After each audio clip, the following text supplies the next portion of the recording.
Okay, so just a little overview of the CIP. We are a consortium of 42 public school divisions in Virginia. We're not a company. We're not associated with a company. Everybody that works together basically, and we work together to improve student success as measured by the SOL test. And I'm going to show you all some data here in just a little bit that makes me believe that we are well on our way to accomplishing that. And I think we've experienced some success over the last few years. Something else to keep in mind about the CIP is that it is very much for teachers by teachers. Teachers tell us what to do in this, and we do our best to follow their instructions. The CIP kind of started out as one thing, and then over time it has evolved. And again, that comes from the direction of those teachers that serve on our curriculum teams. So the CIP officially began on July 1st of 2014, and it came out of discussions among the Region 7 superintendents. And Region 7 are those 19 divisions in the far southwest corner of Virginia. That part of the state is bordered by Kentucky, Tennessee, North Carolina, and West Virginia. And basically, the reason that they came up with this idea was because that each year after the new SOLs hit in math and reading in 2012 and 13, there were fewer schools that were becoming fully accredited because the rigor of those tests shot up, the pass rates went down, and with that, so did the percentage of schools fully accredited. And something that complicated that was back in 2008, the Great Recession hit, and school budgets across the country took a huge hit. And usually within each school division, the first place to feel that pain was the central office. So they reduced central office staff. As people retired or went on to other jobs, they just simply didn't replace them. So there were fewer people to do this work typically. So what the superintendents decided to do was they decided to pool their talents and their resources amongst them and put something together one time and then share it out with everybody else in that group. So that was the idea of the CIP. So the first thing that we did was we began with data. We called up all those school divisions that were participating. We said, hey, we want your SOL scores. And then we found the division that had the highest score on each of those SOL tests. And then we went to that division that had the highest score on that SOL test, and we recruited some of their most successful teachers of their most at-risk kids. We didn't want the teachers that had all the doctors and lawyers kids. We wanted the teachers that had all the special ed kids in their grade level. They had all the economically disadvantaged kids, plus they typically were the teachers that the principals put the knotheads in their room as well. And despite that enrollment, those teachers got really, really good SOL scores with those kids. So those were the teachers that we recruited, and we spent that first year basically stealing their stuff. They sent in all of their activities, all of their pacing guides, all of their assessments. They created our first set of benchmarks for us and all that. And when they gave us that stuff, we spent the year putting all that online. And then the next year, which would have been the fall of 2015, that was the beginning of our first year of implementation. And during that school year, I believe there were 21 divisions that participated in the consortium. 10 of those divisions utilized the CIP benchmarks and pacing guides. And at the end of that year, we were very pleasantly surprised because those 10 divisions in aggregate saw greater gains in reading, writing, math, science, and history than any other region in the state did on SOL pass rates. So that made us believe that, hey, we're on to something here. And then since then, those gains have continued within those divisions.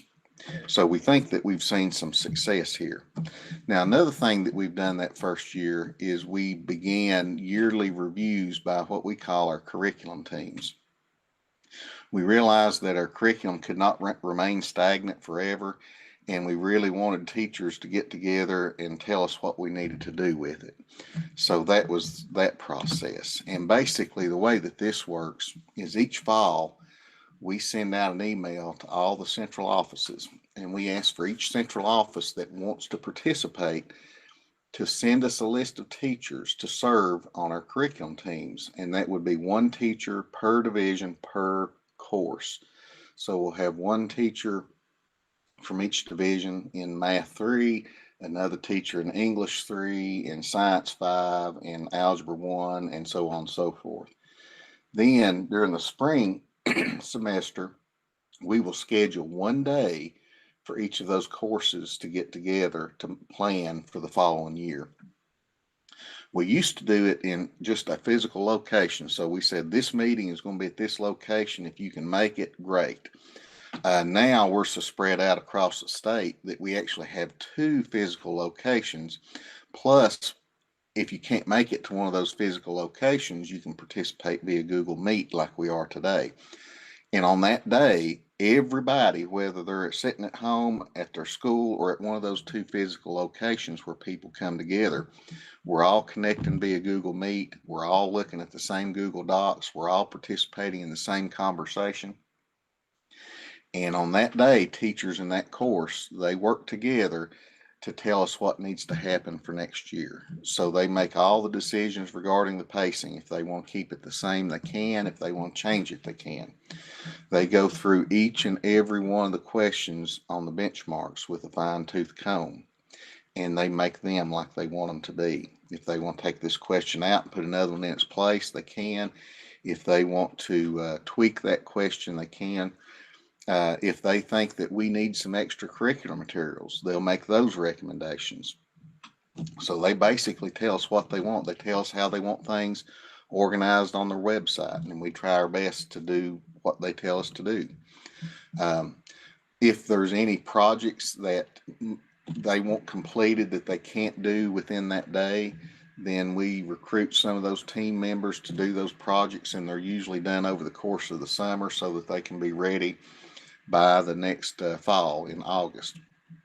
And of course, we provide a little stipend for that kind of work. But anyway, that's the process. So you're looking right there at a 3rd grade English team that met. That was probably in 2017. That was actually the only team that ever required more than one day to complete what they wanted to do, because they wanted to do more of an overhaul of their pacing guide and stuff. So they had to get together for more than one day. This is a sample of what our web pages are going to look like this year. They're going to look pretty consistent. We have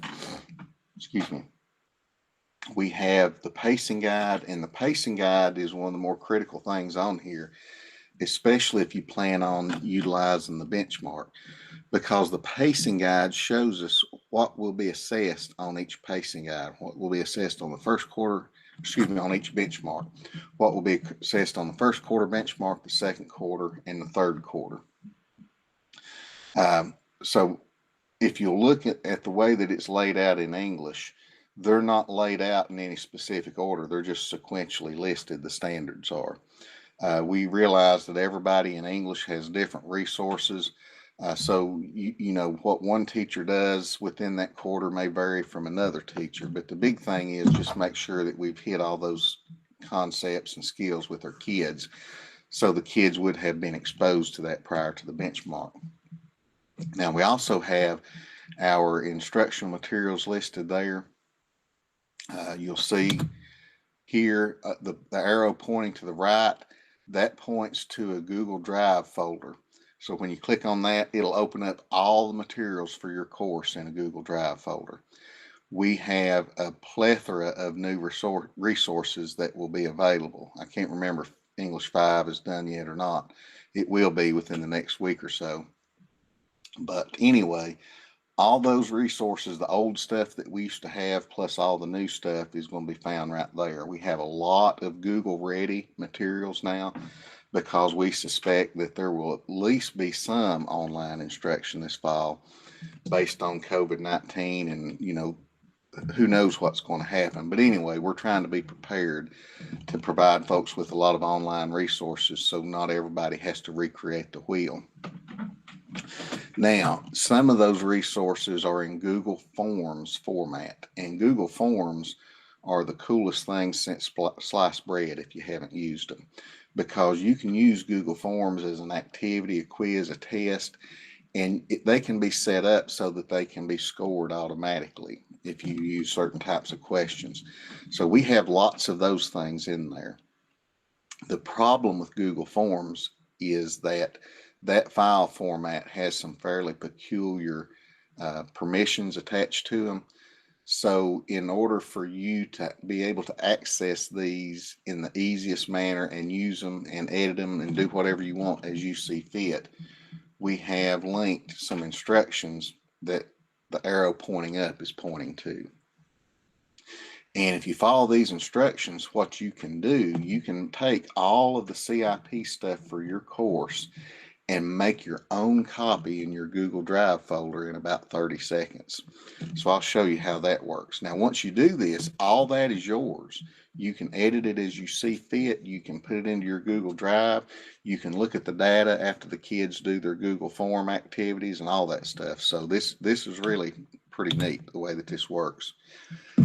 This is a screenshot of those instructions. And it looks a lot more complicated than what it really is. So I'm going to step you through this step by step. The first thing you're going to need to pay attention to is on step 2, it says go to the copy folder website. When you click on that link where copy folder is linked in there, it's going to take you to this web page.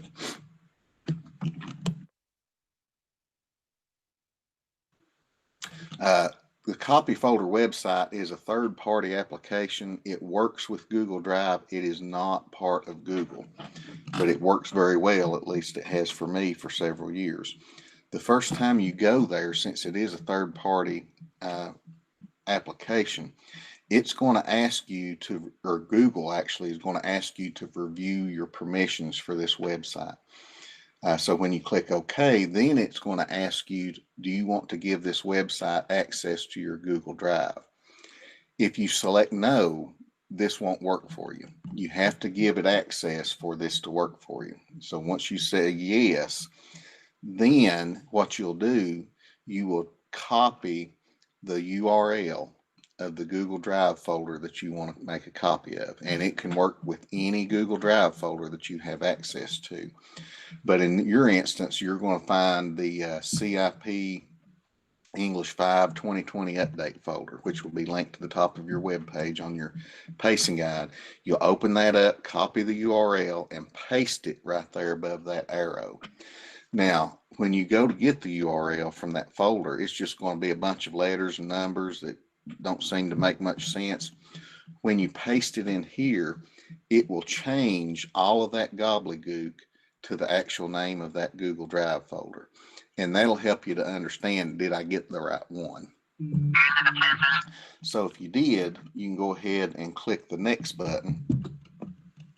And the next step is asking you to name your copy. And what it will do by default, it'll add copy of to whatever the original name of the folder was. Now you can edit this whole thing as you see fit, so you can call it whatever you want. And when you get that fixed the way you want it, click the next button again. Now this is the most critical step in the process. By default, same as original will be selected. It's asking you, where do you want to put this copy? Now your the original copy of the English 5 2020 update is found in the CIP at cip.education Google account. You all don't have edit rights to that account. So if you leave it as same as the original, this will just give you an error. So what I recommend is that you select root of my drive. Now the root of my drive is actually the home page of your Google Drive. So whenever you click on Google Drive, that's the root of your drive, the page that comes up for you. So if you select this, it'll put a copy of that folder right there on your Google Drive homepage.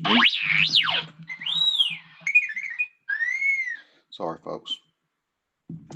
Then you click next. And this is your review screen. And so this is the screen that you get to review your selections that you've made. And if everything is correct, you go ahead and click copy folder. So what this screen is asking you, so it says, so you want to make a copy of English 4 2020 update. You want to call it copy of English 4 2020 update, and you want to place it in the home page of your Google Drive. If all that is correct, you simply click the copy folder button.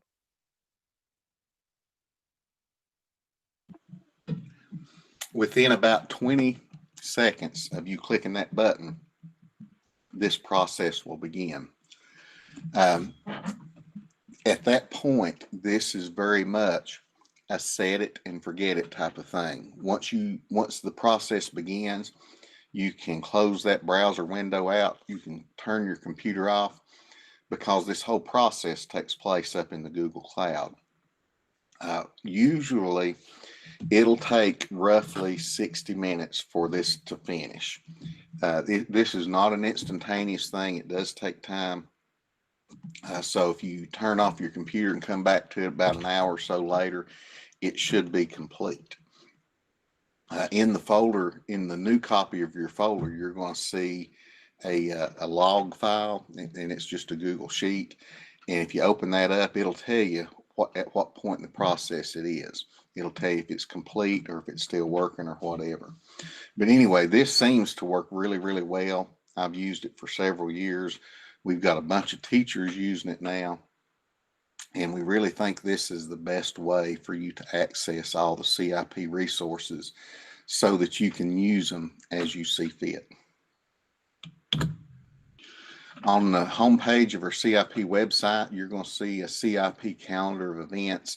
If you look on there right now, you're going to see this meeting that's today, and you'll see all the other meetings that we have today, plus the ones that are next week, and anything that we have scheduled, you're going to find on the CIP calendar of events.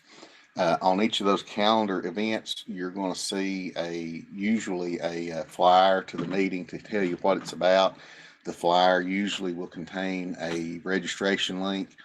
It will tell you where the meeting is, when the meeting is, and all that kind of stuff. So if you're interested in anything going on, anything we have scheduled, you'll find right there. We now have a new CIP online professional development site.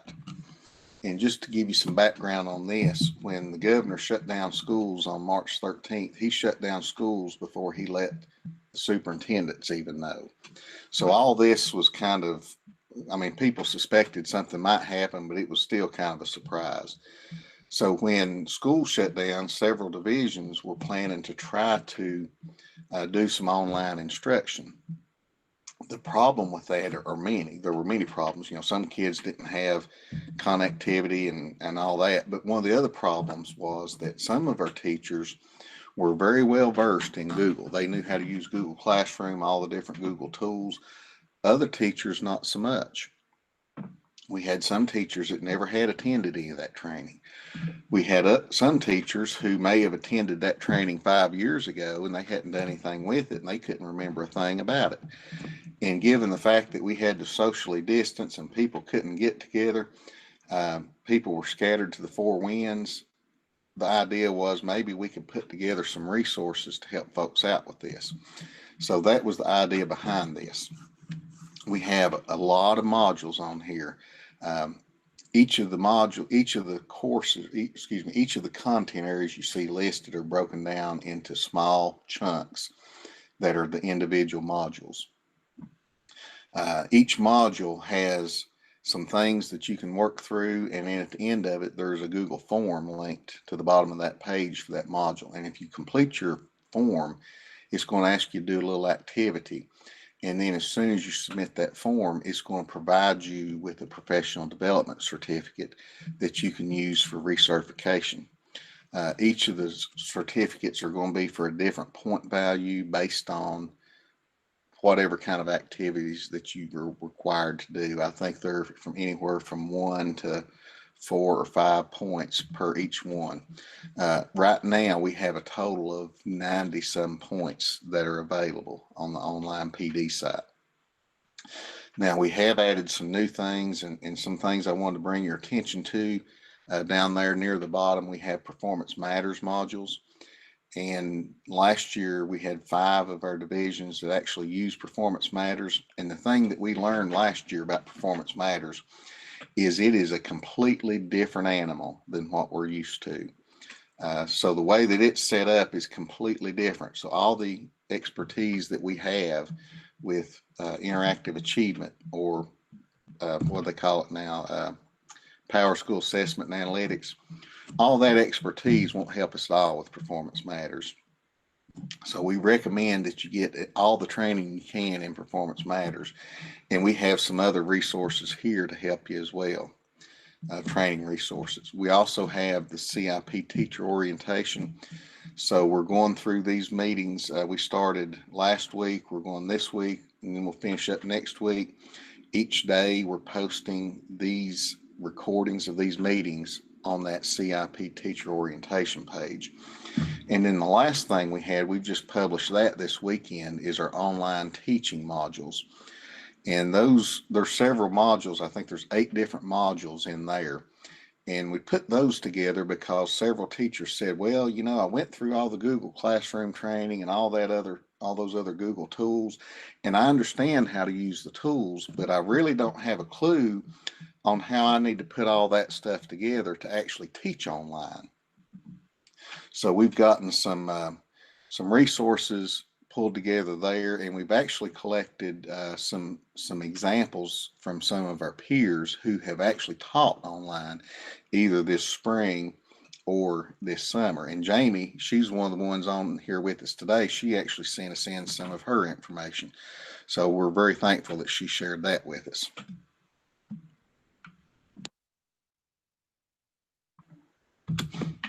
Now, when we think about the CIP, here's what we want people to understand: that it was designed to be a framework for success. And, we think that our pacing guides, our assessments, and getting people together, all that type of stuff kind of works together to help us be much more successful. It was designed to be a resource. This was not designed to have everybody use the same material on the same day of instruction in the same way. And just to kind of give you some idea, the teachers who participate in our consortium, they fall somewhere on this spectrum. So we have some people over here on the left. Excuse me, somebody's trying to get in. We have some people on this side of the spectrum over here on the left who they go into the CIP webpage every day and they pull down resources to use with their kids every day. Now, on the opposite end of the spectrum over here on the right, we have some teachers, they just log in once a year to see what the pacing guide is so they know what to teach prior to each benchmark. And then all the other teachers are somewhere else in the middle of that spectrum, and they kind of go in there periodically to the web page, and if they find a resource that they want to use, they use it, and if not, they use what they already have. So that's something to understand, and that this is not intended to have everybody do the same thing on the same day. The CIP is designed to foster communication, and we do that through any means possible. We'll bring teachers together for meetings, administrators, same way. We post all kinds of resources online. We communicate through data. We've set up Google groups on each web page. So there's a Google group for English 5. And if you join that group, you can communicate with folks all over the consortium who have also joined that specific group. You'll find that listed on the left side of your CIP web page. So anything we can do to foster communication, we have found that has proven beneficial. So we do that. The CIP was designed to provide valid and relevant feedback. And we do that through the common assessments that we provide, as well as the data work, and basically just to serve as a support for those that wish to use it. This is a map of Virginia, and all the divisions that are shaded in purple currently participate in the CIP program together. Now you'll notice that the biggest concentration is down here on the far left side of Virginia. Most of those divisions are part of Region 7. So just keep that in mind. As far as the results that we have realized within our consortium, since our consortium's mission is to improve student outcomes as measured by the SOL test, we evaluate our effectiveness each year of that. And to do that, we pick on pretty much Region 7, and we use their data to evaluate the effectiveness of our program. And the reason that we use Region 7 is because this is where our consortium began. And this is also the only region in the state in which all divisions within that region participate in the consortium. Whereas like in Region 8, it's about 3/4 of the divisions. In Region 6, it's about half, and then it's a smattering in other parts of the state. So when we think about Region 7, it's important to put them in a little bit of context. Now, everybody has their own set of challenges. And Region 7 has a specific set of challenges. And one of their challenges is that they have the lowest beginning teacher salary in the state. And most of their other rungs of the teacher salary scale are very, very low too. Several of them are the lowest in the state. But overall, Region 7 has the lowest salaries in the state. Region 7 is the lowest funded region on a per pupil basis in the state. So if you take all state, federal, and local dollars used for education and divide them by students, they get less down in that part of the state. Region 7 has the second highest enrollment of students who live in poverty, and this is using the federal definition that the Census Bureau uses. The highest region is Region 8, and Region 8 has 1% higher enrollment than Region 7. The next highest region is significantly lower than both of them. Region 7 has the highest enrollment of students with disabilities on a percentage basis. Yet, despite all those challenges, Region 7 has had the highest math SOL pass rates for 4 years in a row, the highest science for 3 years in a row, the highest reading for 2 years in a row. If we take all scores and put them together for all SOL tests, Region 7 has had the highest pass rate since 2017. For the first time ever in 2019, Region 7 had the highest special ed pass rates in the state. And then for the first time ever, Region 7 had the highest percentages of schools fully accredited last year.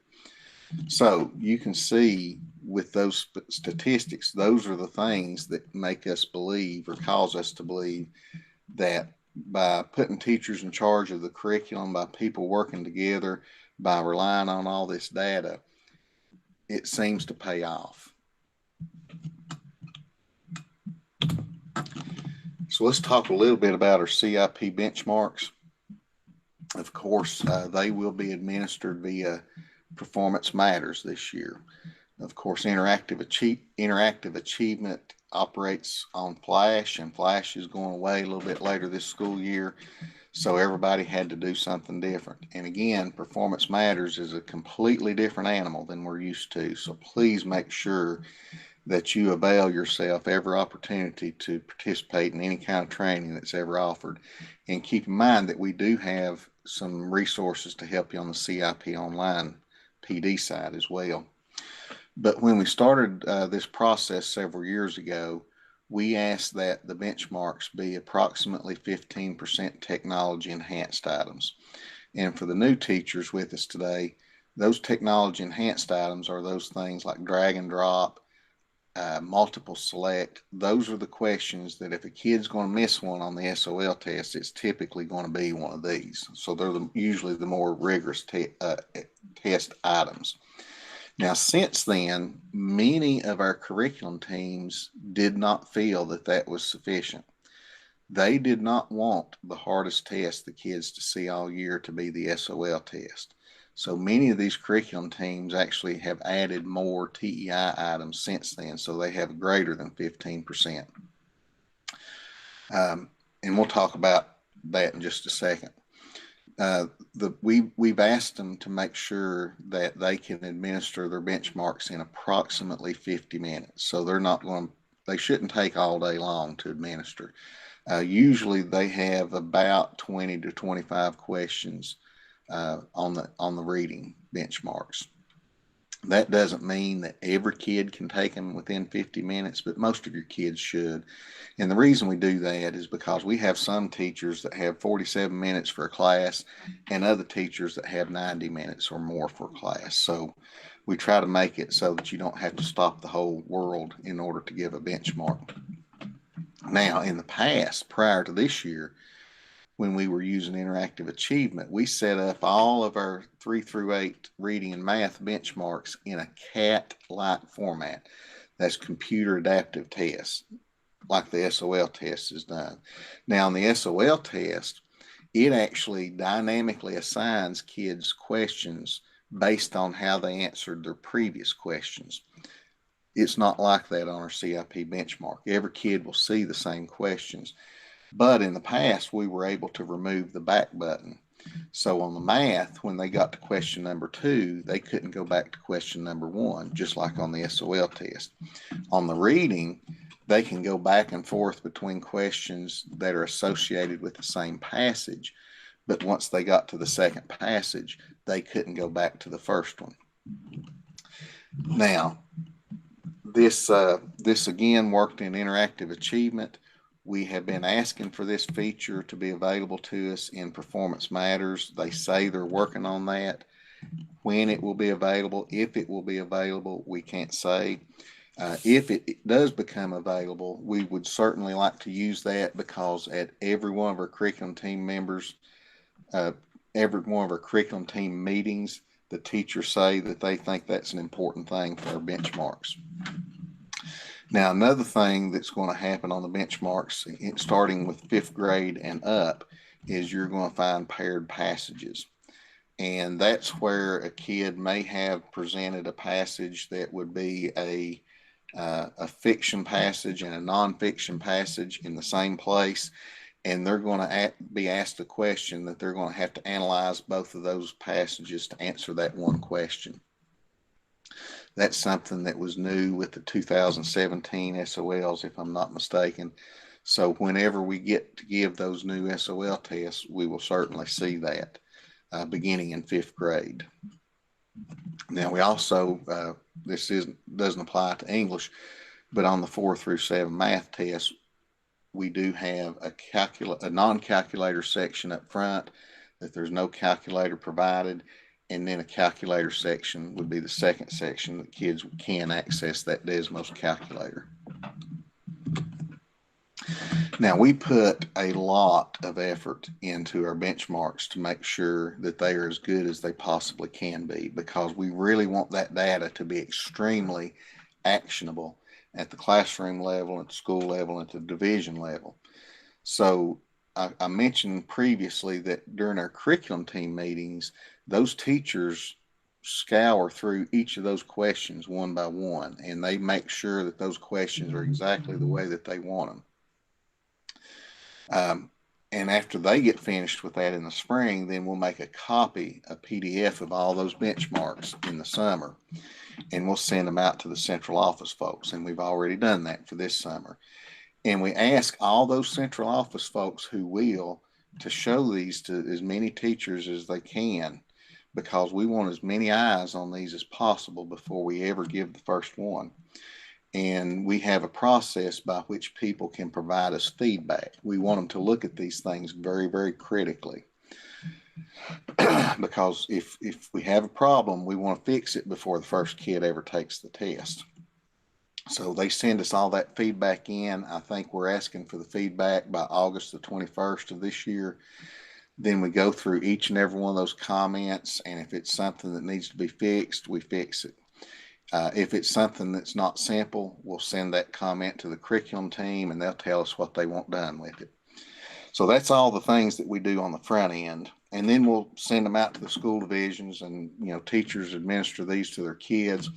And at the end of the year, then we do all kinds of analysis to make sure that those benchmarks data lines up with their SOL data. We do correlation studies. We do all kinds of different things.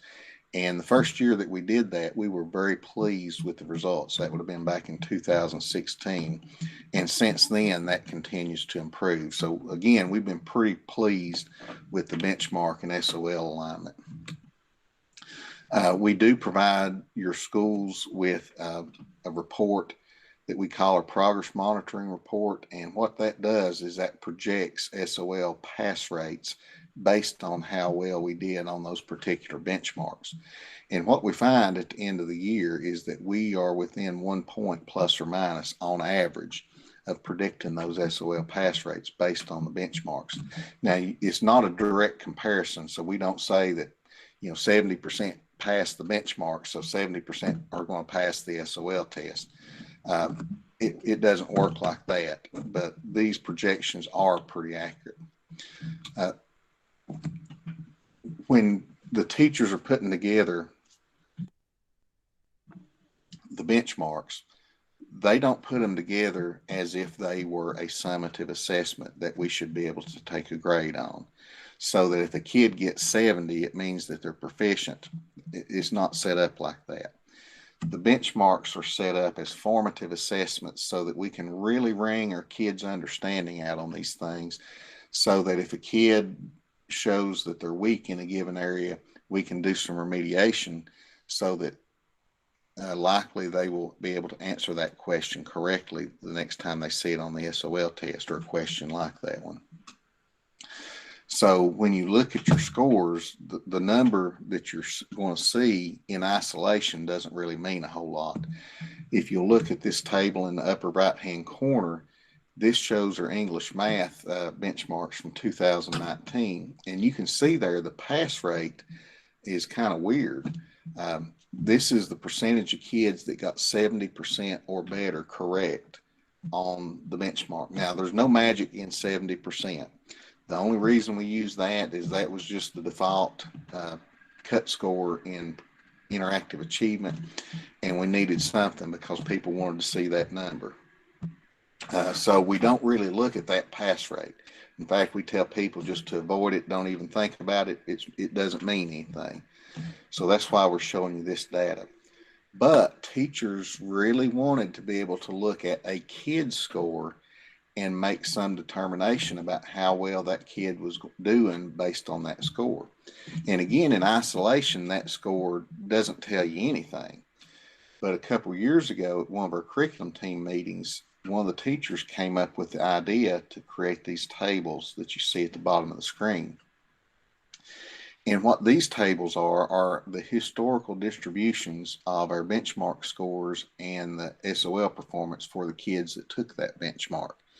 So if you look over on the left-hand side, that says English 8 first. That was the first quarter benchmark results from, I think, the 2019 school year. On that benchmark, we had a total of 8 kids across the entire consortium that got between 0 and 10% of their questions correct. Now, at the end of the year, one of those kids somehow or another ended up passing his or her SOL test. The rest of them failed. If we look at the bottom of that particular table, we had 159 kids that knocked the top off that benchmark. They got between 91 and 100% of the questions correct. Almost every one of those kids passed. 40% of those kids got pass advanced on the SOL test. So we've got these tables that are posted down below the pacing guide on your web page, so you can kind of get an idea of, based on a kid's benchmark score, how likely are they to pass their SOL test. Now that I've said all that, don't consider that for this upcoming year for English, because on the reading benchmarks, we're given all new reading benchmarks. We're also given a brand spanking new SOL test if we can get in school long enough to do that this year. So all this data is based on our old benchmarks and based on the old SOL tests. Last I heard, the State Board of Education was considering dropping the cut score for all the reading SOL tests, which means that our pass rates will go up in reading if they do that. So these tables will probably give you a lower percentage of kids that would pass than actually will pass if they do drop those cut scores like that. Any questions on this so far?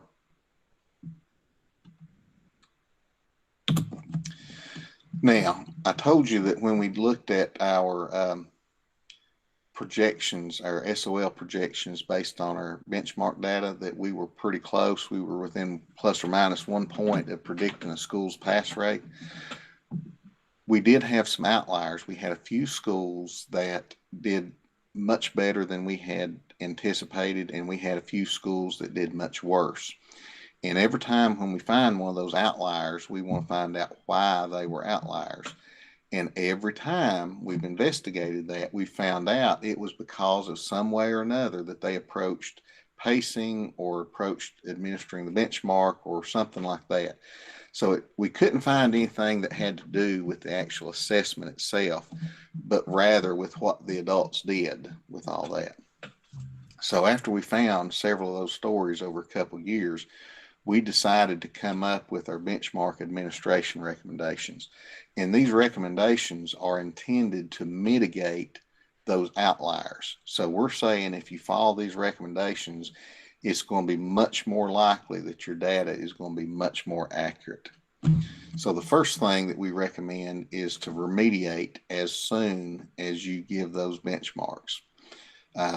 Because again, if a kid doesn't understand something and we don't do anything with that, they're not going to understand it on the SOL test either. The next bullet, limit time for review. If we teach the stuff and then just give the benchmark, that's probably the best way to do it. It's not a good idea to spend a lot of time reviewing for the benchmark because you're not going to get as good of correlation between your benchmark and SOL results. The third bullet says use SOL testing procedures. That just means that we want to try to mimic SOL administration as much as possible, especially like with our special ed kids. If they get a specific accommodation on the SOL test, it's a good idea to give that to them on the benchmark. It's also a good idea not to give them an accommodation that they're not going to get on the SOL test. So just keep that in mind. The fourth bullet is to, you don't want to wait forever to give that benchmark. We want to make, most divisions will set their benchmark window from 5 days prior to the end of the quarter until 5 days after. So usually first quarter benchmarks, they set the window from day 40 to day 50 of school, give or take. The next bullet is don't administer the benchmark if we haven't taught all the skills, which just simply means it's very important that we teach those skills prior to giving that benchmark. And again, within that time frame that we're allotted, because then our data is going to be much better. And then the last one specifically for third grade. Now, every year we go through our SOL data and we find our most successful teachers of our most at-risk kids on each SOL test across the consortium, because we really want to find out how in the world they get those scores with those kids. And so we keep that list handy, and every time we get teachers together, if one of those teachers are in the group, we'll call them out by name and we'll say, how in the world did you get those scores with those kids? We want to know. And they've given us a number of things that were very consistent within all those teachers over the years. And one of the things they talk about is the way that they use data to remediate their kids. And the way that they do this is they basically look at their at-risk kids, and their at-risk kids are any of their students who they feel are not going to be successful on the SOL test, or they're worried about whether or not they're going to be successful. It doesn't matter what kind of label the kid has. It doesn't matter on which side of the train tracks the kid lives on. If they feel that they're not going to be successful, those are their at-risk kids. So they look at the questions that they missed on whatever assessment. It can be benchmarks, anything. They have to figure out, the first thing is, all right, what is this question asking this kid to do actually? And then after they figure that out, then they think, okay, why did the kid miss this? Sometimes you can look at a distractor that the kid selected that was incorrect and say, oh, I know what they did. If not that, then they will ask the kid, why did you select this answer? Or would you work this problem for me so I can see what you're doing? They have to figure out where that gap in misunderstanding is with that kid. And then once they figure that out, then they work to address that gap. And then when they're successful with that, then the kid would be much more likely to not repeat that mistake in the future. When we've talked to those teachers, there seems to be three general things that are very consistent that they tell us. Again, those are our most successful teachers of our most at-risk kids. They all talk about relationships, they all talk about curriculum alignment, and they all talk about expectations. As far as relationships, it appears that a lot of these at-risk kids are not so much motivated by grades because they're used to getting bad grades. They expect to get bad grades. They don't see a value in getting good grades, so they kind of don't care about that kind of thing. But when that teacher develops that very positive relationship with that kid, then the kid will do what that teacher asked them to do. So very much the relationships piece is the motivation factor that teacher uses with that kid. I've seen myself when I was in a building, there would be a teacher A, and we would have Johnny go into teacher A's classroom. Johnny would raise absolute Cain in that classroom, would not do a thing that teacher told him to do. Just a mess. Then Johnny went to teacher B's classroom. When Johnny went in teacher B's classroom, Johnny was an angel. Johnny did pretty much everything that teacher B asked him to do. And me knowing the situation, teacher A wouldn't give Johnny air in a jug. Teacher A did not have a good relationship with Johnny, but teacher B did. Teacher B really went out of her way to develop that relationship, and then Johnny responded by performing for her in class.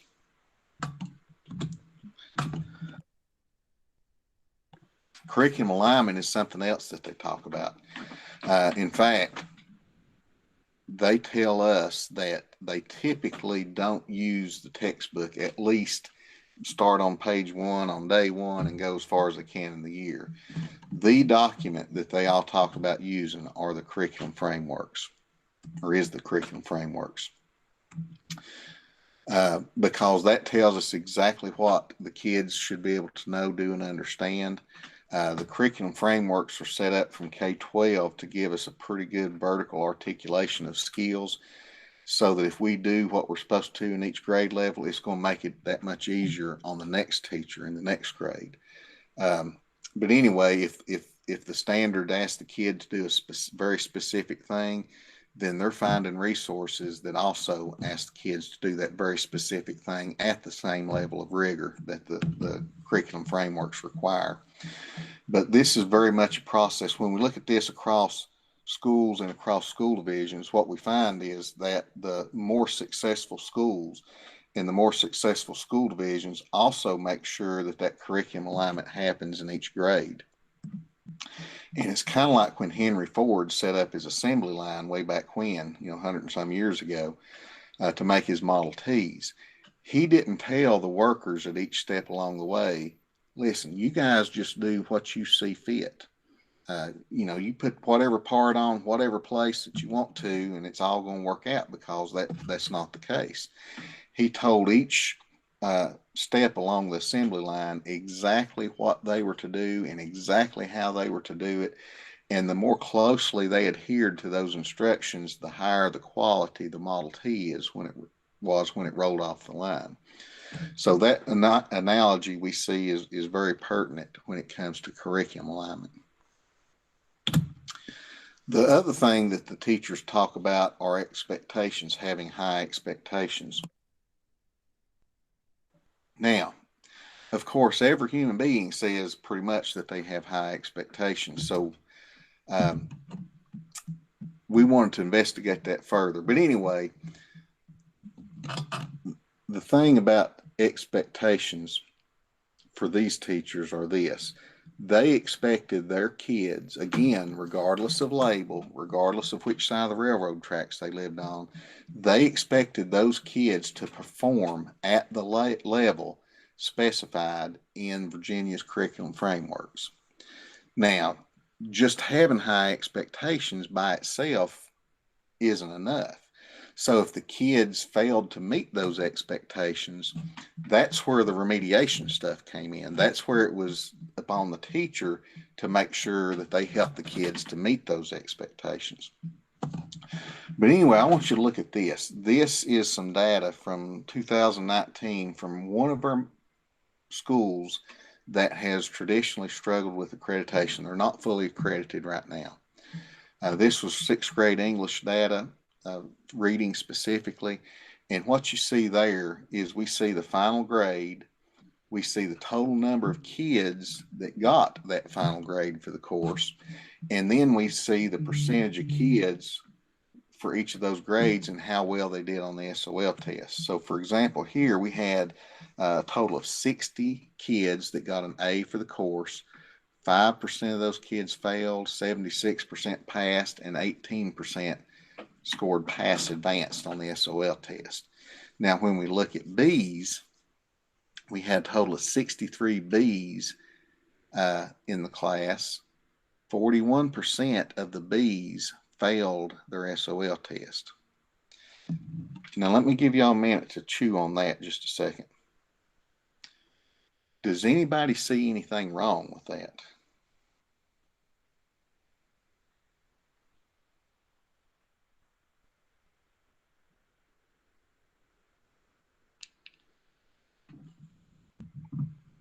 Well, let's talk about this a little bit further because we've seen this time and time again with schools that were struggling with accreditation. So what we decided to do back in the fall, we wanted to do a little research study to further investigate that.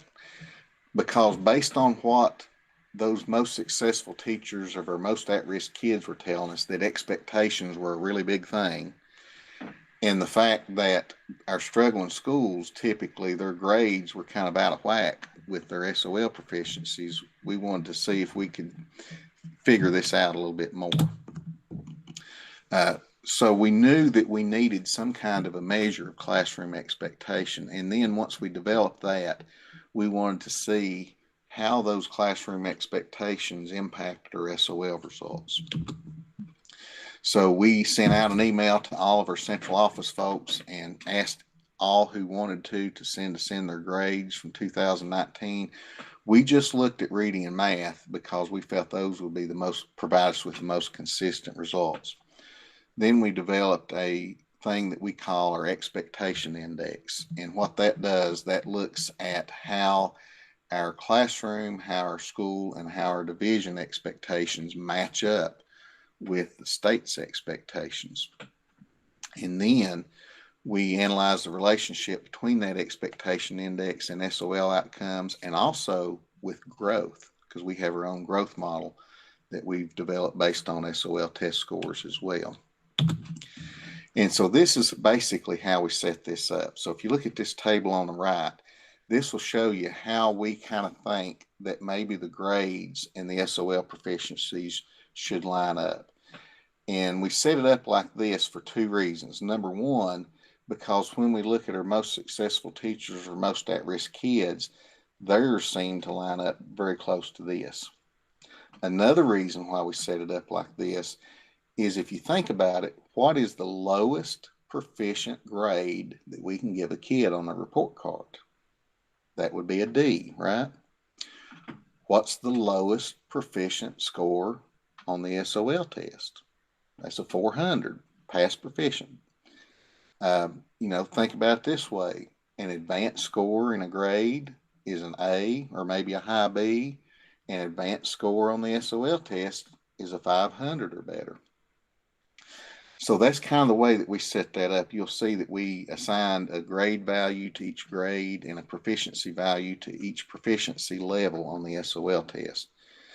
Now, we really don't look at that expectation index on a student by student basis because there's a lot of variability within students, but we do look at it more on the classroom level, at the school level, and at the division level. But I'm going to give you an example at the student level just for example's sake,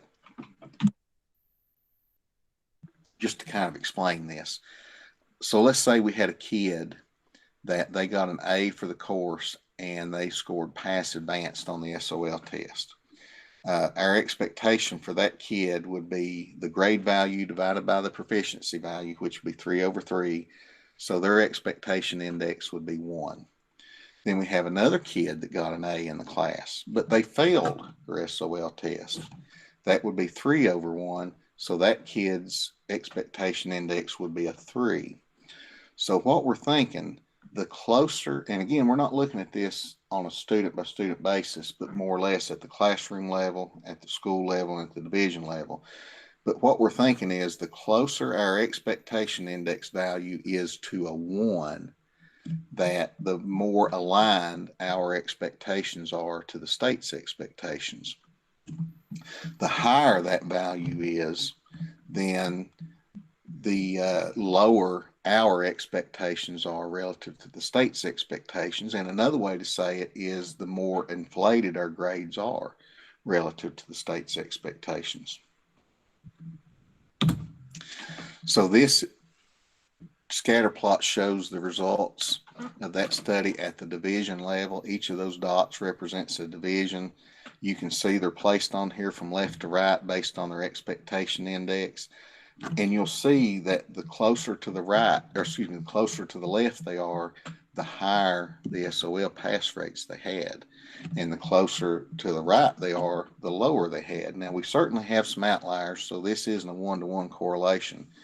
But there is a very strong connection between that expectation index and SOL pass rates. So the more aligned your expectations are to the state's expectations, we see higher SOL scores. This is the same thing, but each of these dots represents a teacher. So you can see that same trend follow suit there. We certainly have some outliers, but still the higher expectation teachers tended to get higher SOL scores. The teachers that had lower expectations tended to have lower SOL scores.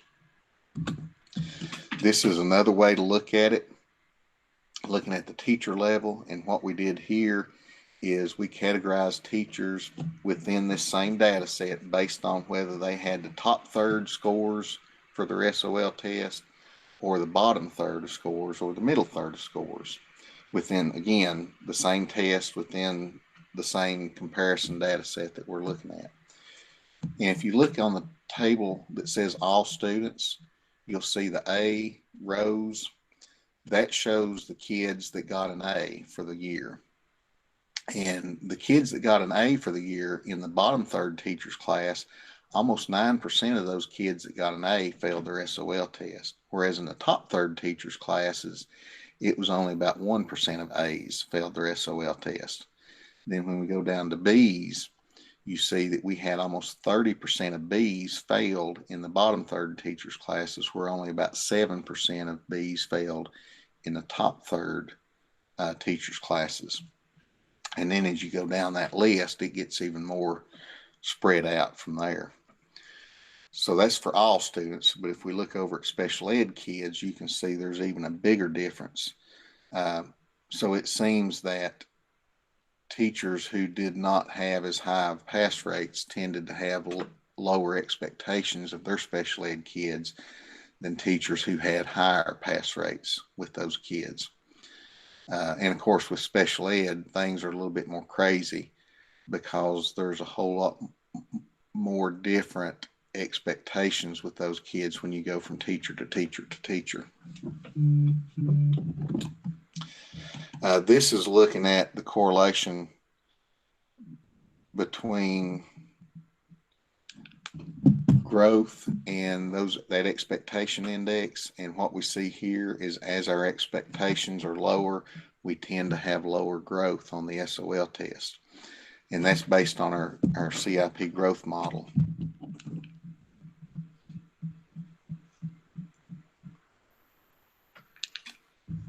Now, there are some implications to all this. Again, we think that these expectations, we think that the data shows, plus all the anecdotal data that we've collected over the years, those teachers' stories, we feel that the expectations are a huge deal when it comes to student performance. It seems that simply by having higher expectations, you're going to have more kids to achieve more than they would have if you had lower expectations. That doesn't mean that every kid can achieve to that level, but more will than would have otherwise. The other piece of that is that if we are worried about SOL scores and we want our kids to be successful on the SOL test, we know that remediation plays a big part in that. And if we have kids with A's and B's because our grades are inflated, but we think they're not going to be successful on the SOL test, how can we convince parents to allow us to pull those kids during their exploratories or other times to do that remediation?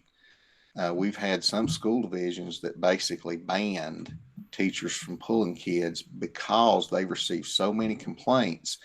And this school that I gave you the example of was one of them. They received so many parent complaints because they were being mean to their kids by not letting them go to their exploratory classes when they said that they needed remediation. And the reason that the parents believed that teachers were being mean to them was because those kids were making A's and B's. So if they're making A's and B's, obviously they don't need remediation. But again, the problem was the grades were inflated. The kids were really struggling to learn the skills, but they got grades that said that they were proficient. Now, for most of our schools, this is not a problem. It certainly is a problem for some schools. But anyway, if you find yourself in one of those kind of situations, grades are a funny thing, because if the kids are used to bringing home these grades and parents are used to the kids bringing them home A's and B's, it's going to be difficult to switch that overnight. So what we recommend is that somebody has to lead that process so that the community understands, hey, this is what's going on. This is a problem. This is why it's a problem. We're going to fix it. Here's how we're going to fix it. If you have any questions, let us know. But we hope to work through this kind of thing together. Now, one last thing I want to share with you before I quit boring you this morning, and that is some work that we've done looking at the relationship between poverty and SOL performance. And we feel that this is pretty impactful as well. And we feel that this helps to inform expectations. But basically, when we first started the CIP, at one of our very first curriculum team meetings, one of the teachers was frustrated and said, why in the world are we even worried about this stuff? We all know that the SOL test is nothing more than a measure of poverty. We can't pick the kids that we get in our class. They're going to do what they're going to do. We can't affect those scores a whole lot. So we decided to see if we can measure that. So we pulled the SOL data from the state, got the Census Bureau poverty data, and we merged all that up. And what we found was that there was a grain of truth in what that teacher had said, because at that time there was a negative moderate correlation between a division's enrollment of students in poverty and their SOL performance. Since then, that correlation has declined significantly, and you'll see how it works out right now. That's that scatter plot. Just to kind of show you what we're talking about, each of these dots represents a school division. The one right here that I'm pointing at, that was the division that had the lowest enrollment of students, or excuse me, they were the greatest negative outlier. They had a relatively low enrollment of students who lived in poverty. 65% of the school divisions in the state had a higher rate. Yet about 90% of the divisions had higher SOL scores than they did. So having few students that lived in poverty didn't really help them out very much with SOL scores. This was the division that was the greatest positive outlier. They had more students who lived in poverty than roughly 87% of school divisions in the state. Yet they outperformed more than about 97% of school divisions on the SOL test that year. So when we look at this each year, we find that yes, the kids we get can make our days longer or shorter, easier or harder. But at the end of the day, it matters much more what the adults do with the kids rather than the kids that you get. In fact, these were the 10 divisions that outperformed this trend to the greatest degree that year. What's interesting to note is that 8 of those 10 divisions are in Region 7. 9 of those 10 divisions are in our consortium. And if you look back just a couple of years ago, only 2 of these divisions would have been up in those top spots. So they have realized significant improvement over time that helped them to get up there.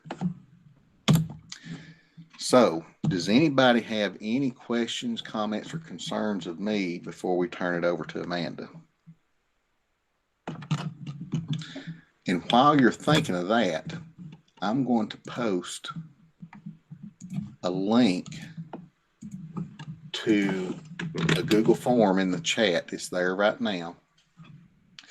And what we would like for you to do, not right now, but before you get off this meeting, we would like for you to click on that link and fill out this form, because it will send you a professional development certificate for today. It'll kind of give us some feedback, what you thought about today, and you'll get a PD form for 3 recertification points when you do that. So any questions for me?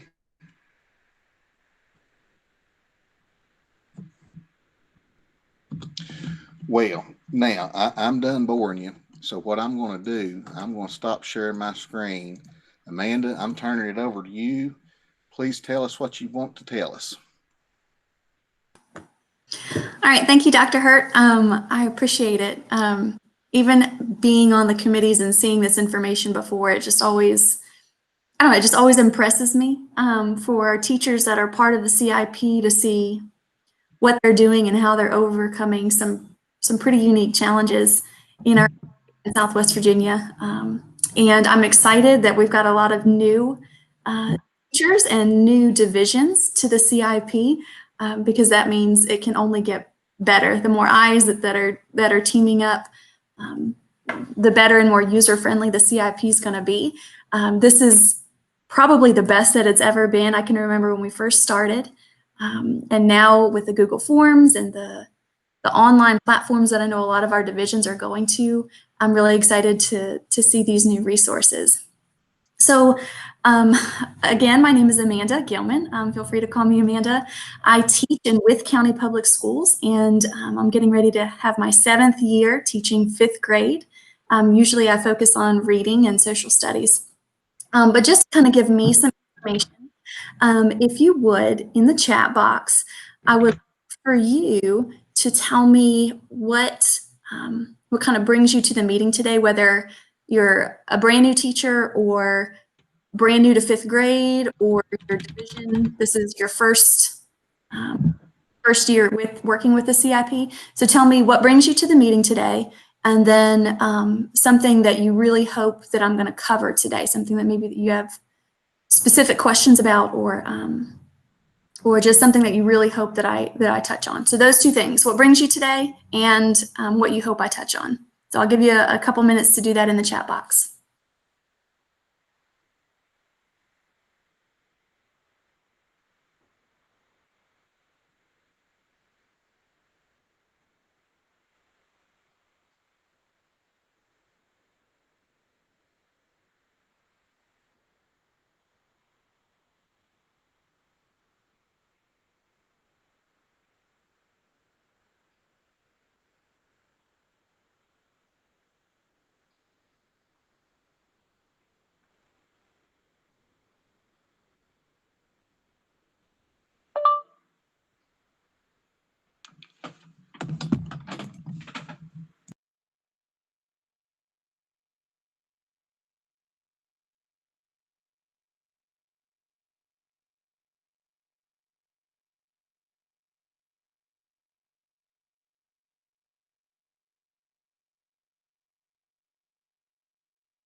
All right, so I see a few responses in the chat. I see some brand new teachers. I see some teachers that are brand new to CIP.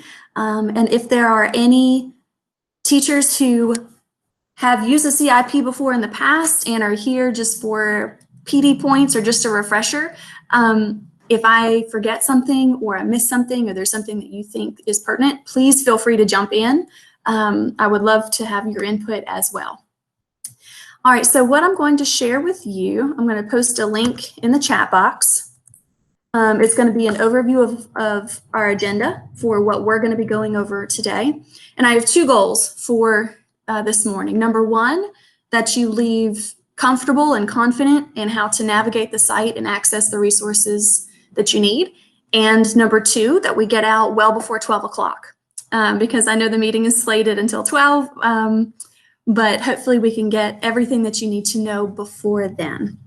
So there's the link to the agenda for what we're going to do. And I am going to share my screen.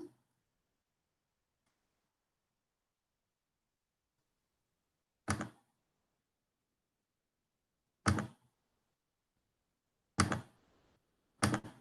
what we're going to start out with, if you guys will let me know if you can see my screen, you should be on the CIP webpage. If someone will let me know if they can see my screen. Yes, ma'am, you're good. Excellent, thank you. So here is the CIP website. Dr. Hurt shared some snippets with you. And what you're going to do is you're going to go where it says Teachers Pages. And up here in the right-hand corner, you're going to select your grade or your content, which is English for us, English 5. And it's going to bring you to our English 5 homepage. And the first thing that I want to do is kind of orient you to the website. You've probably been there already, but if you haven't, you'll see that there on the left-hand side, there are several quick links for you. I'll give you time at the end to kind of play around with those.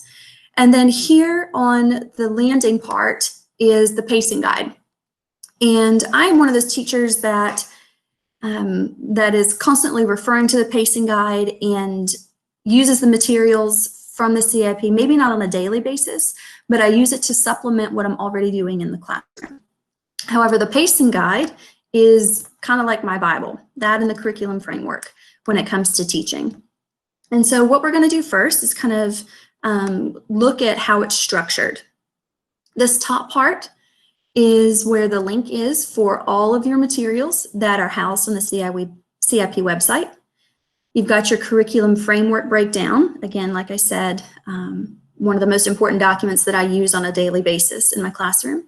Amanda, I think you may be showing that one tab because we're still seeing the home page.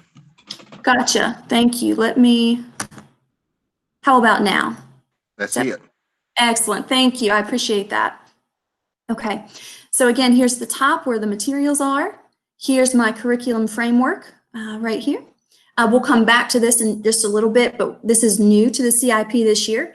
The 5th, 6th, 7th, and 8th grade teachers got together and made a list of common roots, common prefixes and suffixes, because we don't really have one directly from the VDOE. So we made our own. So we know exactly what's going to be covered in 5th grade, 6th grade, 7th grade, and 8th grade to kind of provide some continuity throughout those grades. So it's not just a trial and error as to which ones are covered on the SOLs. So with our pacing guide, these are our soft skills, things like media messaging, public speaking skills that should be taught and integrated throughout the year. These are writing skills, which we do not have a specific pacing guide for our grammar and writing skills. Rather, it's research shown that reading and writing go hand in hand, as you all know. So we thought it best if the teachers kind of had freedom to integrate those writing skills as they saw fit based on what they were doing in reading. So let's take a look at the first quarter benchmark.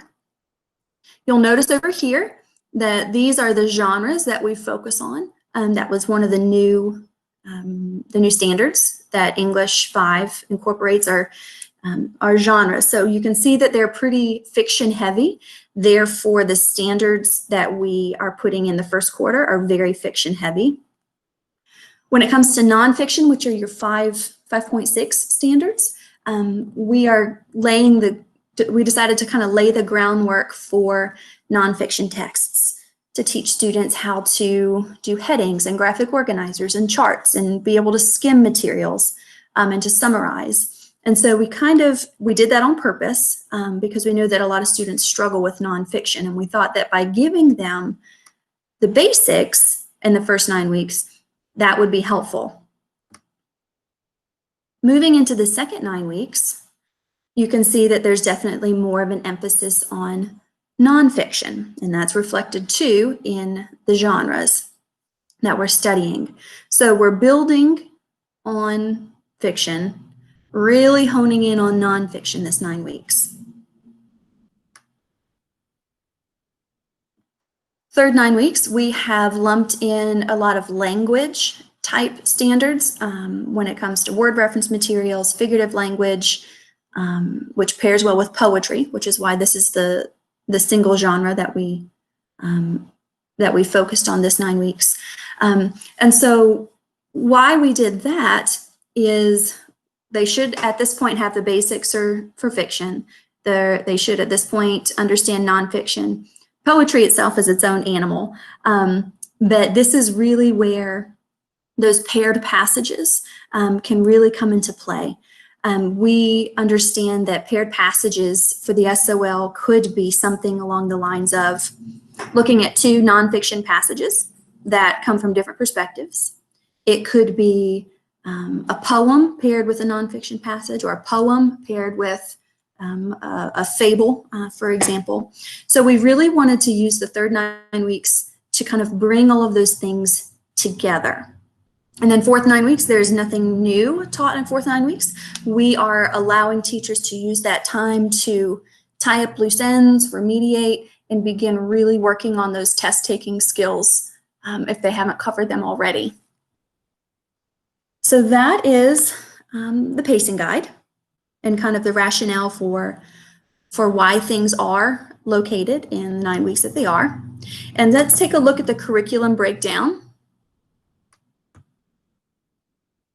You should be able to see that. And I wanted to explain to you some of the reason why some things are highlighted, why some things are in different colors for this breakdown. So red means that the VDOE has revised. It has revised the standard. It could be they've added it or they've just reworded the language. Blue is just some extra information for the teachers. And this is kind of a checklist on this right-hand side of specific things you should be covering in your class. So let's skip down. These are all mostly our public speaking and media messaging. And let's skip down to some of our context clues and fiction. So in bold, you'll notice that they are keywords that are most likely going to be found in the question stems on the SOL. They're going to see the words infer, for example, determine, knowledge. So a lot of the bold words on our curriculum framework are taken directly from question stems that occur repeatedly on the SOLs. In 5th grade, we know that it's a big building year. A lot of things that are taught in 3rd and 4th grade also end up showing up on our SOL. So in this column, we have information that's relevant from previous grades.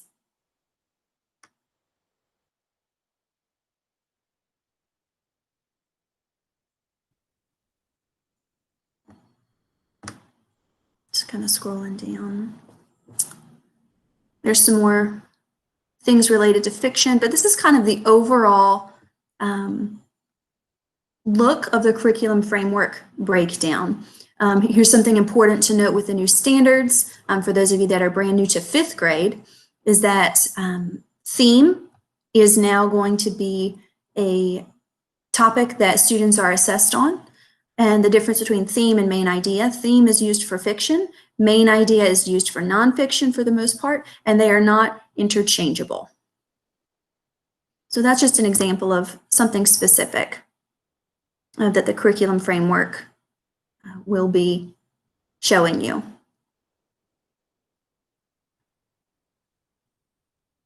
Okay.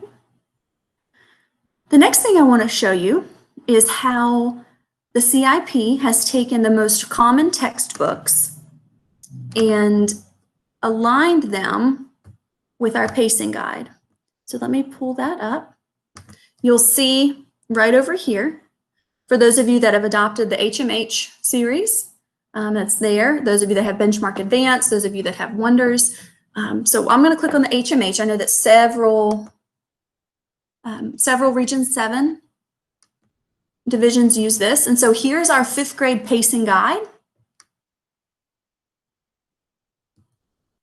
You can see it broken down by quarters. And then here are the corresponding page numbers that go directly with the SOL. So that is a really helpful guide. And you'll notice here that they're also hyperlinked. So if I click on that standard,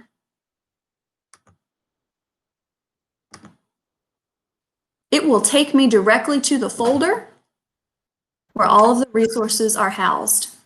And Amanda, those are the old folders. I'm going to have to go in there and actually remove those links because we really want folks to make their own copy of all this stuff using that procedure so that they don't find a resource that appears that they can't use it. We're trying to do that to eliminate confusion as much as possible. Okay, well, that makes sense. So once that is updated, that will take you where you need to go. And again, at the end of the session today, I will stay on and Dr. Hurt will be on for a few minutes, that if you need some guidance and support making a copy of that folder like he was talking about earlier, we will be happy to help you with that. So let me pause real quick and see what kind of questions you have right now about either the pacing guide or the curriculum framework breakdown. You can either just pop in and ask them, or you can type them into the chat. Either way.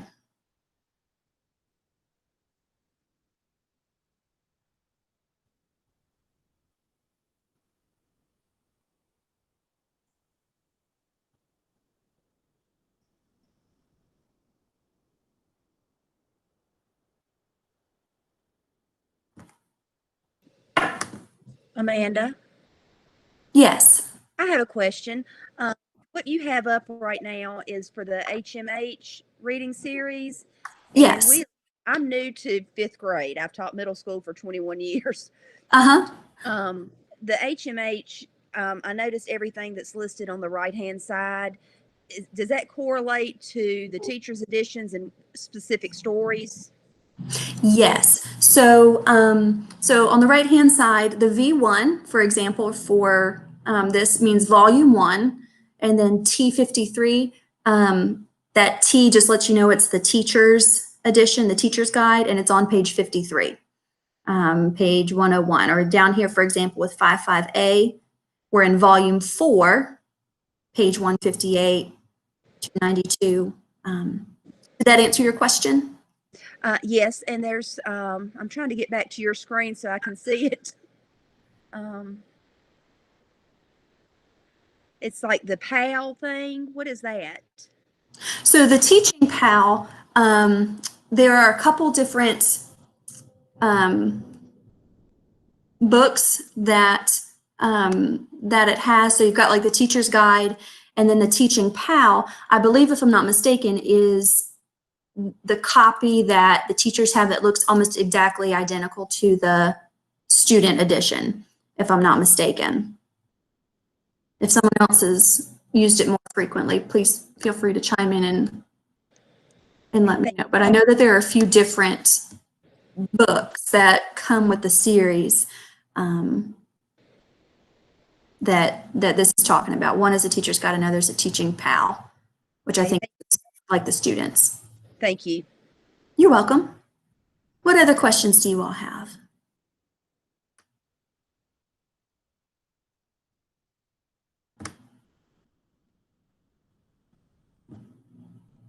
All right, so I see that there's a couple questions in the chat. And the first one is about the highlighted sections. I believe the highlighted sections, they were highlighted at one point to draw our attention to any changes, any significant changes from the 2017 when we got the new standards. Amanda, those highlighted sections are in the test blueprint. So Thank those are the questions that, or those are the standards that will be assessed on the SOL test. Thank you. It's the red text that was that the the red video changed, correct, or changed the verbiage of. Yeah, the red came from the crosswalks between the old standard and the new standard. Okay, perfect. So there's your answer for that. So again, highlighted is what's in the test blueprint. Red is from the crosswalk year. The next question from Jennifer, it says, is there a link that you can print the pacing guide? I don't know if there's actually a link. Let me see how it's. Amanda, the best option for that, if you go back to there, okay, now if you hover your cursor on the pacing guide and you see that little block that opened up there, Right if you there. open that up, that'll open that in a new window, and that would probably be the best place to print this from. Okay, that's a great suggestion. A lot of times I had just like highlighted it and copied it to a new document, so that makes things easy. So to answer your question again, this is how Dr. Hurt suggested doing it, is if you're on this home page right here, this little window will pop up and it will bring you to the page that looks like this. And from there, it'll be very easy to print. Okay. All right, so let's move on then to some of the specific resources that are available with the CIP. The first one that I want to show you, it is new for this year, and I'm really excited about because I know in my classroom it just seems like a hit or miss as to what I teach with prefixes and suffixes and roots. I just hope I get the right ones that show up on the test. So what we've done is we have created a document that has roots per grade level. It has common prefixes and suffixes by grade level. And some of ours in 5th grade are actually going to be review from what's specifically spelled out in 3rd and 4th grade.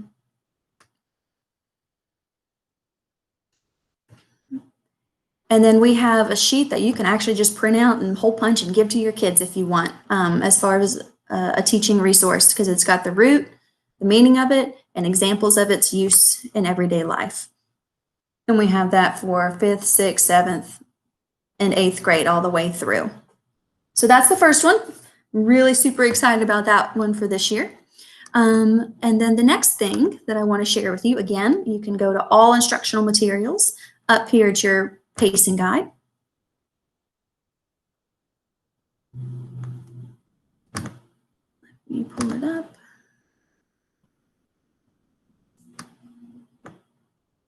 Okay, so when you click on all instructional materials, this is what will pop up. So I'm going to go to CIP materials with 2020 updates. And that will bring you to a group of folders that is broken down by specific standards. So let's take fiction, for example. And you'll see subfolders by standard. And what's really nice about this is not only does it have the SOL standard, it also describes what the standard is. So if you're a brand new teacher, it's really confusing to try and remember every single one. Or if you're new to 5th grade, 5.5C is not going to be the exact same as it was in any other grade that you've taught. So it's named already for you. So what you can do is you can click on this folder, and it's got PowerSchool resources, Google Forms, for example, which will be really nice, again, for those of us that are going hybrid or completely online this year with our divisions. And so I'll click on a Google form, for example, and here is an example of a Google form that a teacher has created. And again, once you copy and make your own, then you'll be able to rework it or edit it as you see fit for your own classroom needs.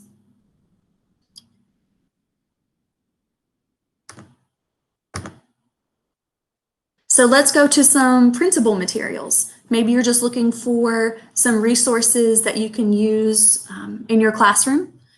So these are resources that have been pulled over from our original CIP website. So here's a graphic organizer for your kids, or here's a work page to help them understand the different ways that an author can describe character.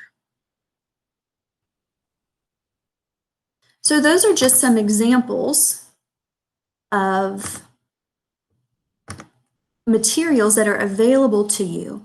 But again, they're organized by standard, then they're organized by substandard, and then they're organized with different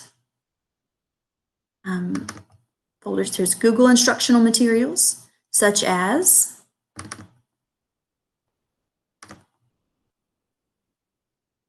here's another way that another teaching tool for you to use.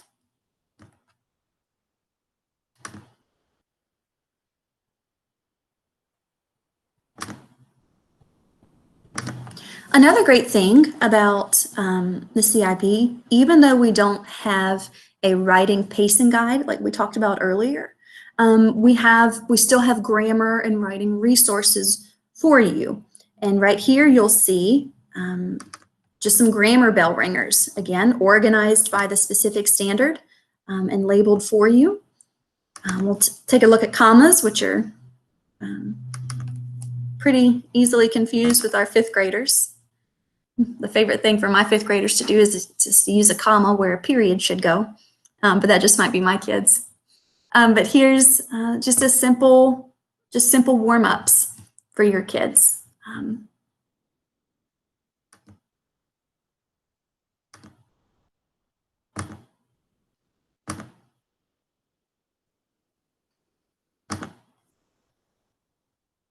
You'll see here that there were some extended closure materials. Feel free to use those if you need those in your classroom.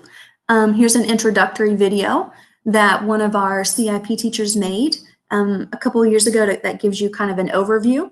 So if you're still feeling kind of unsure or confused after our training today, or if you put this away and maybe a month from now you want to look again at the CIP, that introductory video is a great overview for what we're doing with the CIP.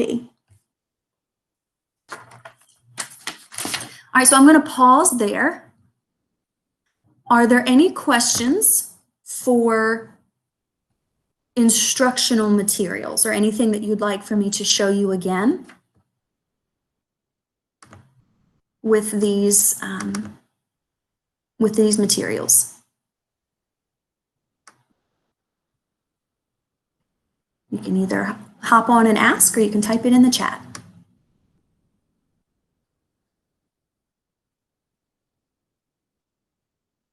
All right, so great question. In the chat, I see the question, would we need to use the same copy folder thing that Dr. Hurt showed us earlier to save these to our drives? So when you copy, and Dr. Hurt, correct me if I'm wrong, when you copy the fifth grade folder, all of these resources and materials come with it. You get access to all of these things. Is that correct?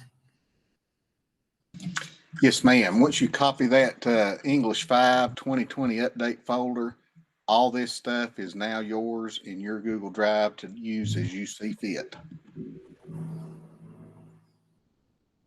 Okay. What other questions do you have about instructional materials?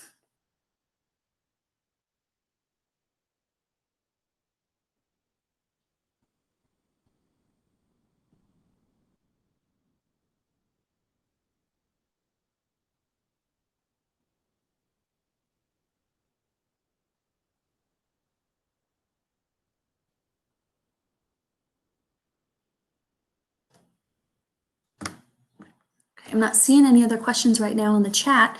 But the more that you get in there and you play with it, you'll see what's available to supplement what you're already doing in the classroom.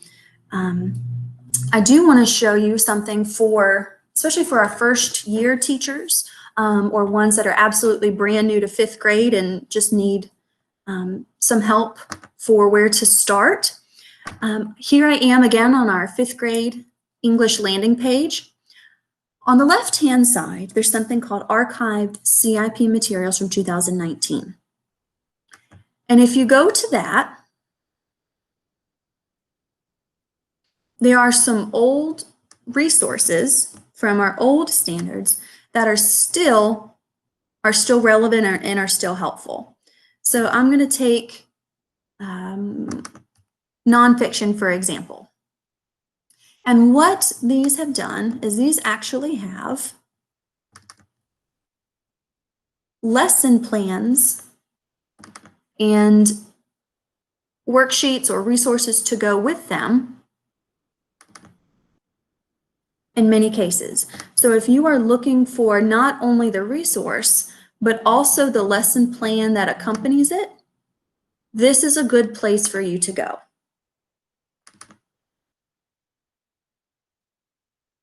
Again, I'm in the archived CIP materials from 2019.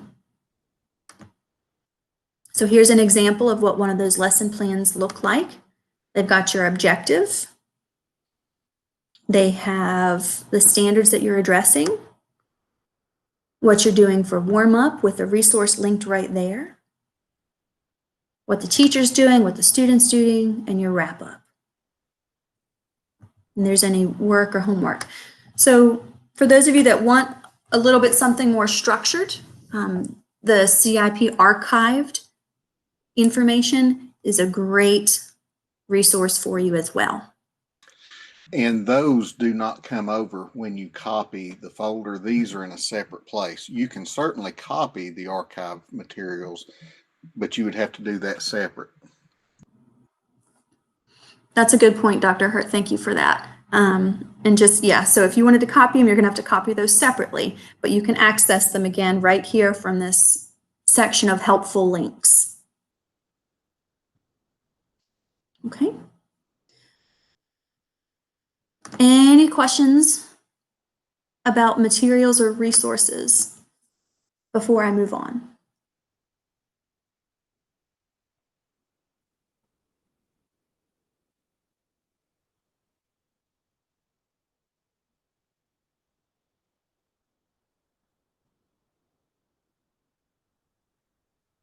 Okay, so let's move on to benchmarks. I know Dr. Hurt gave you a good overview about benchmarks, about the research related to benchmarks and all of those types of things. And so what I wanted to do is to kind of talk to you a little bit about how the benchmarks were formed.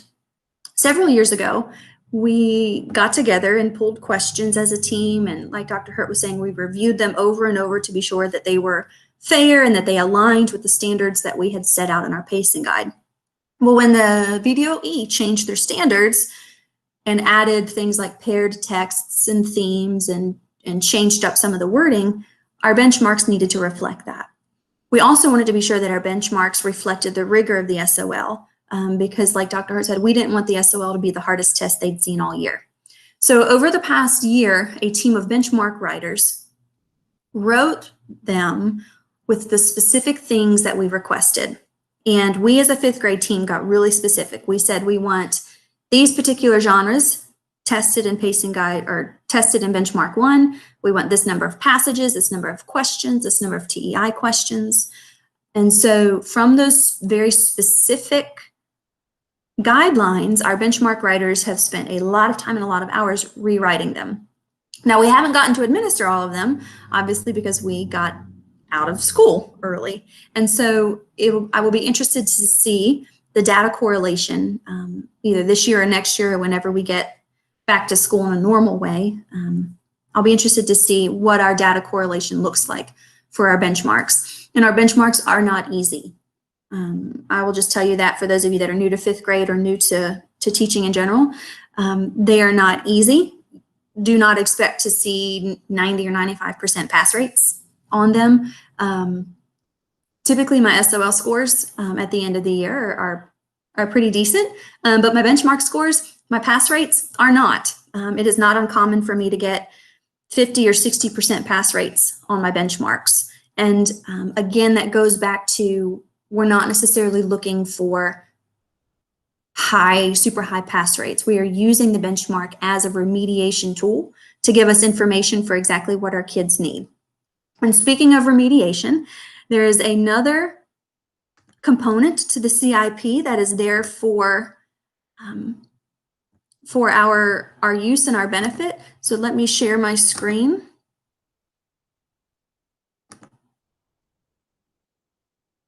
And I will show you,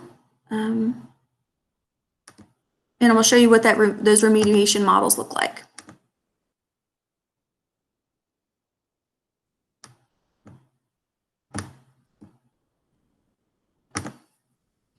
Okay, so again, we're on this landing page for English 5. And if you look on the left-hand side, there's remediation module materials. And if you click on that, Amanda, one thing on that, I'm actually going to take that link off, and I forgot to do that on English 5 because all those things should be found in the main material folder with everything else. So when they copy that, all that stuff will be right in it. Okay, perfect. So that link this coming year is not going to be here. Instead, it's already going to be ingrained in that folder that you copy that has all the other materials. It will have its own folder of remediation modules. And the way that I've used those in the past year is they're just, a lot of times they're just quick 5 or 10 question Google Forms.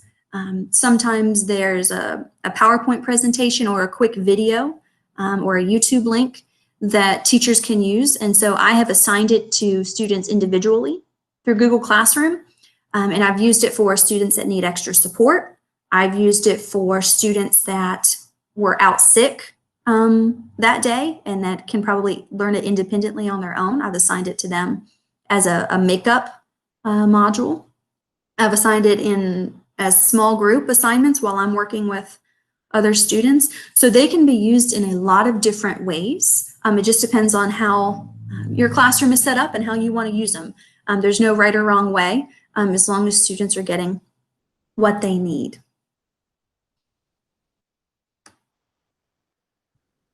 Some additional resources for you all. Dr. Hurt showed you about the CIP professional development resources.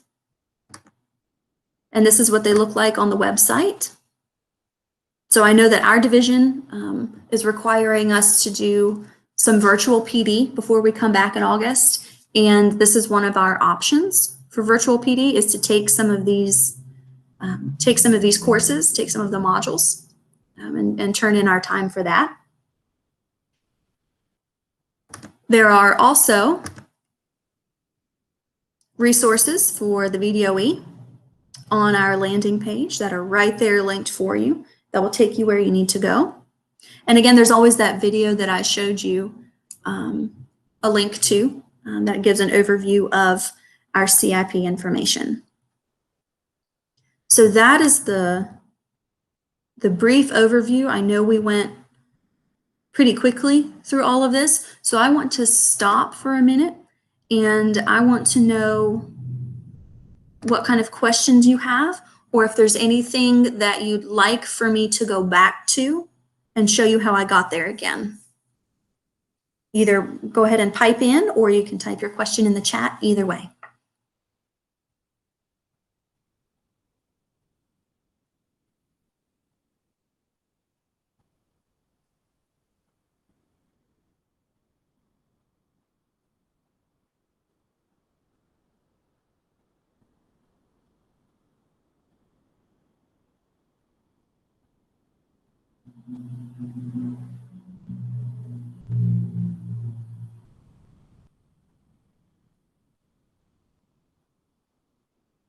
Okay.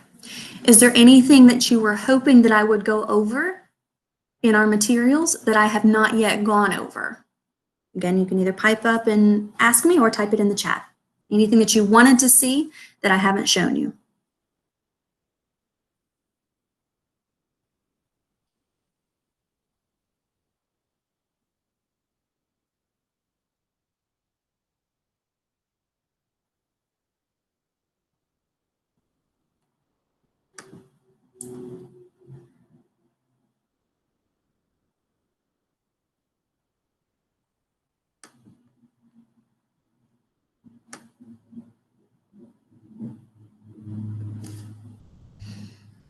Okay, I'm not hearing any questions or seeing, I'm not hearing any questions or seeing anything in the chat that's coming up.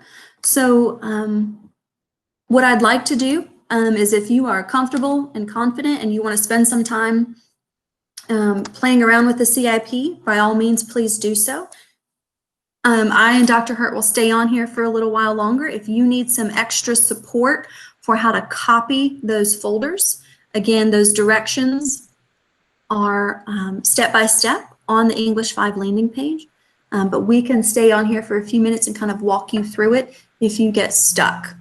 So I will mute my mic and my video, but know that I'm here if you think of a question or you get stuck with how to copy those folders. I appreciate your attention and your questions and your help today. You are welcome to go ahead and do your exit ticket and be done with our session for today. I hope you found it helpful and informative.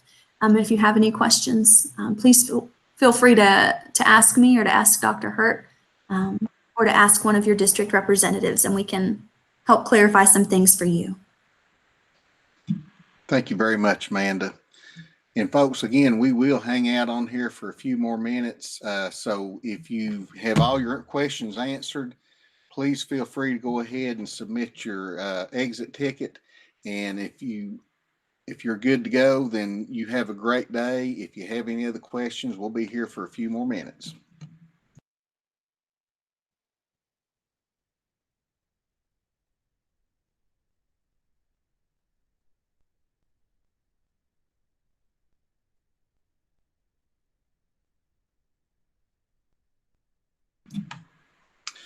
Francis, yes, ma'am. For 5th grade, we have Science 5, Math 5, and English 5 all on the CIP website. And it's pretty much in the same type of format.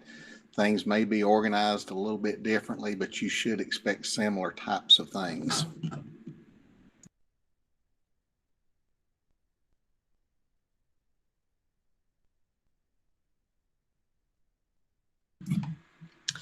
Shay, I'm going to put a link to our PD page that's going to have the teacher orientation stuff.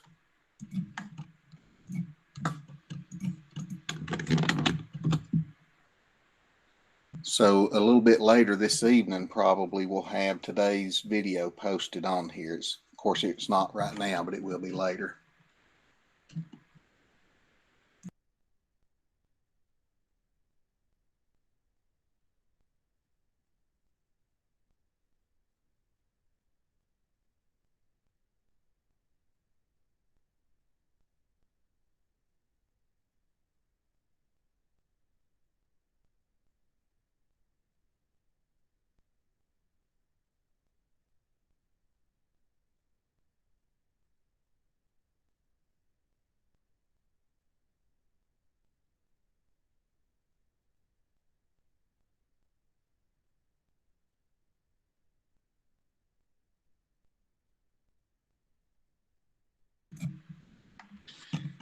Destiny, I sure can. In fact, I'll go ahead and do it live for you all so you can see kind of how it's done.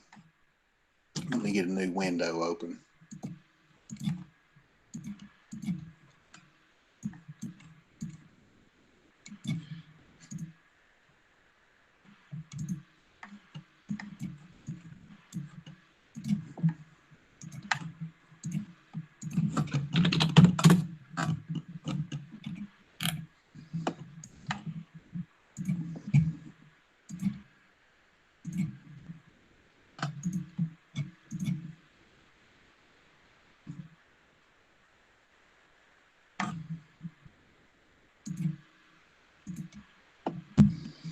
Okay, I think everybody should be able to see my screen. Now, one thing I will tell you, and I think I forgot to mention this earlier, is that everybody authenticates to the teacher pages because they are secured. You know, we don't want the kids going in there and getting the test before you want them to have it. So we do have them secured via Google. So if you are logged into your division, or excuse me, if you're logged into your internet browser with your division email account, you should be able to access the teacher pages no problem. So I'm going to go to English 5, and I'm going to open up the instructional materials. So the remediation modules are actually copying right now. Again, I apologize. I forgot to do that earlier. And then I'm going to open up the website for the copy folder. Dr. Hurt, I've got a quick question, Amanda. Even though like we're grade 5 teachers, are we able to copy like the grade 4 or grade 6 folders? Because I know that we're going to have some kids that come in with gaps this year and might need some grade 4 resources to finish out those standards. Are we able to copy those as well? Yes, ma'am, and that is a very good question. You all have complete access to every grade level, every content area, everything on the website. Okay, thank you. So again, I have been here before, so it's not going to give me the pop-ups asking me to review permissions or to give this website access to my Google Drive, because I did that years ago. So I've opened the web page. I'm going to go to the Google Drive folder. This is the current English 5 folder full of stuff, and I'm just going to copy that URL. Now notice all the gobbledygook in that URL. You know, that doesn't make any sense to me. And I'm going to paste that here where it says, which folder would you like to copy? And notice that once I did that, this is now the name of that folder. So that lets me know I got the right one. And then I click next. So it says, all right, what do you want to call it? And by default, it's going to add copy of. And I can call it whatever I want to. I've got several copies of this, so I'm going to say to delete, so I'll know when it gets done, I just get rid of it. Now, this is the most important part, because this is telling this website where you want to place this folder. Now, that folder, the original folder, resides in the CIP at cip.education account. So if I leave it like this, it's going to give me an error. I'm going to select root of my drive. So that's going to be my Google Drive homepage. And then this is my review. So it says, so you're wanting to make a copy of this folder, you're wanting to call it that, and you're wanting to put it here. That's correct. So I'm going to tell it to begin. And notice it does take a few seconds for this process to begin.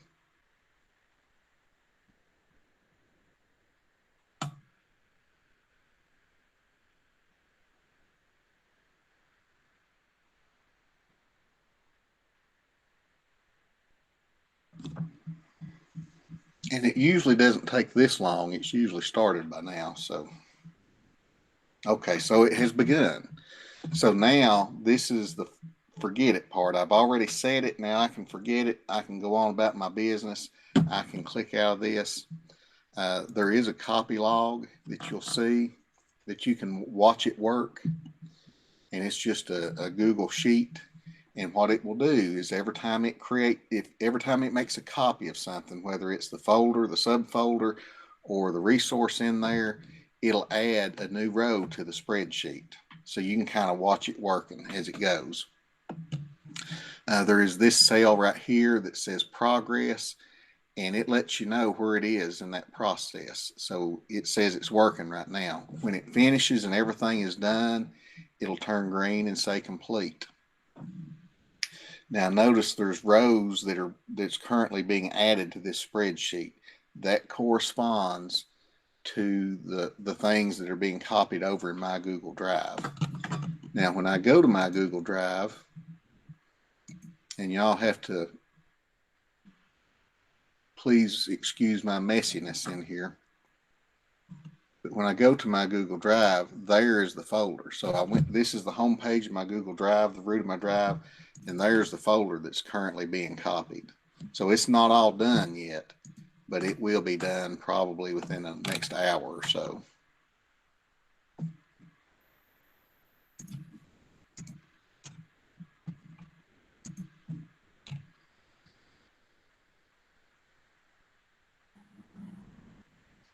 Hey Shay, this is Amanda. Are you still having issues getting yours to copy after Dr. Hurt walked through it right now? Is there a spot that you're getting stuck on that we can help you through? Yeah, I'm on like the first part where you have to click the teachers page or teachers pages, and then it keeps telling me that there's no URL. Shay, would you do this? Would you care to try that again, but this time share your screen with me so I can watch what you're doing? Is share screen or do I hit present now? Yes. And just say share your entire screen, and that way we'll see it better. Okay.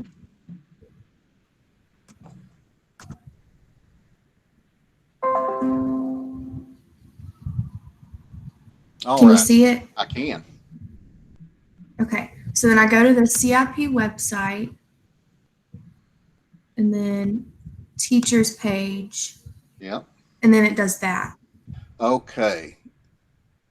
What account are you logged into this browser? I was on my school, but then it still shows up here that I'm not. Okay, so you have to be logged into your school account for you to be able to access that. Okay, so now I'm on my school account. So if I type it in here,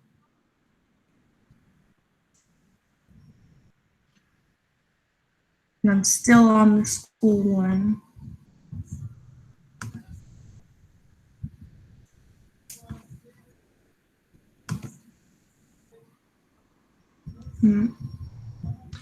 All right, it's because your browser itself is not logged in to that account.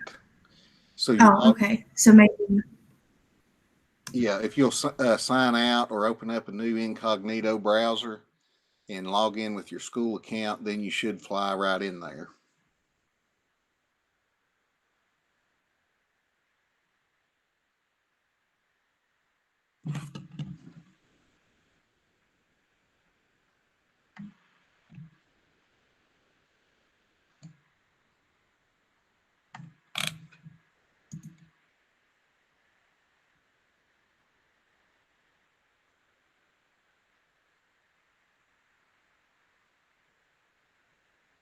Are you still with us, Shay?